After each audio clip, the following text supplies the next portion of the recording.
دوران نماز ہم بیت اللہ کو دیکھ سکتے ہیں؟ نہیں۔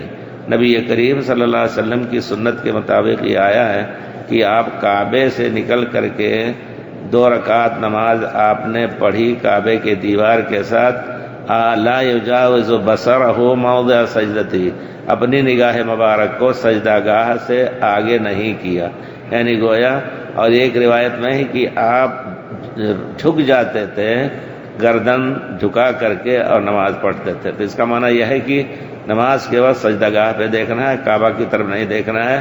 اور صرف مالکیہ کی ہاں یہ ہے، جو مالکی مذہب کے لوگ ہیں وہ کہتے ہیں کہ کعبہ اگر سامنے ہے تو کھڑے ہوتے وقت الحمدللہ رب العالمین الرحمن الرحیم، رکوع کے بعد کھڑے ہوئے تو اس کو دیکھیے، سجدے کے درمیان بیٹھے، تحیات میں بیٹھے تو اس کو دیکھیے۔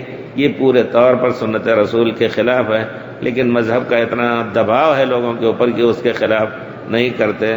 غلط ہے یہ، پیارے رسول کی سنت سے بے توجہی کا یہ نتیجہ ہے۔